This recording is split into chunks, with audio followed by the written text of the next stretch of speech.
સભ્ય ચૈતરભાઈ વસાવા, નિરંજનભાઈ અને તમામ આમ આદમી પાર્ટીના કાર્યકર્તા બધાને મારા જોહાર, જય આદિવાસી। ભાજપ વાળાને હું એક જ વાત કહેવા માંગુ છું, तुमको क्या लगता था नहीं लौटेंगे? गलत, जब तक तोड़ेंगे नहीं छोड़ेंगे नहीं। भारतीय जनता पार्टीना गुलामो, તમને હું અહીંયાથી કહું છું, આજે હું મને જેલમાં નાખ્યો, કસ્ટડીની અંદર સાહેબ હું હતો ત્યારે એક ભાજપના એક કાર્યકર્તાએ, એક ભાજપના મળતિયાએ આવીને મને કીધું કે તારી વ્યવસ્થા જેલની અંદર ટિફિનની વ્યવસ્થા કરી દેવામાં આવેલી છે, 6 મહિના તો તારે 100% રહેવાનું છે, એટલે ચિંતા ના કરતો। આવી મને ભાજપ વાળાએ આવીને કીધું ત્યારે મેં એમને કીધું કે ભાઈ મને જેલના રોટલા ખાવા માટે મોકલવામાં આવે છે તો હું જેલના રોટલા ખાઈશ, તમારા નહીં। આજે યુવાન, આજે એક જાગૃત યુવાન હોસ્પિટલની વાત કરે છે, પાણીની વાત કરે છે, તો શું તમારે કોઈ પણ વ્યક્તિને જેલમાં નાખી દેવાનો? આવું વિચારવાનું?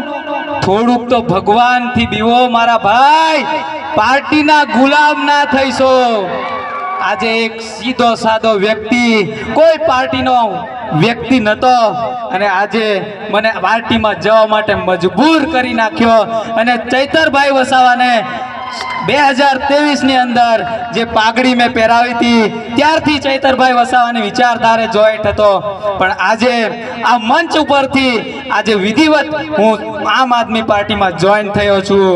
આજે મારા કવાંટના વિસ્તારની વાત કરીએ તો રસ્તાઓની વાત કરીએ, પાણીની વાત કરીએ, ત્યારે ભાજપના નેતાઓને તેલ રેડાય છે, પેટમાં તેલ રેડાય છે દોસ્તો। એટલે આ યુવાન જાગે, એને જેલમાં પૂરી દો, નહીં તો ગમે તે રીતે એને હેરાન કરી દો।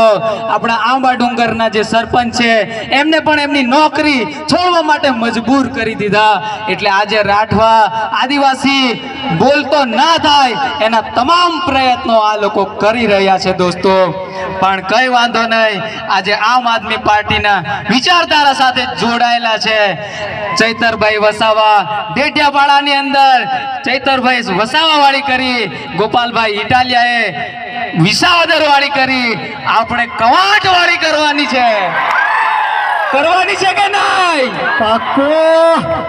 એટલે આ મંચસ્થ મહાનુભાવો આવેલા છે, એમની સાથે કામ કરીને કવાંટનું પરિવર્તન લાવવાનું છે દોસ્તો।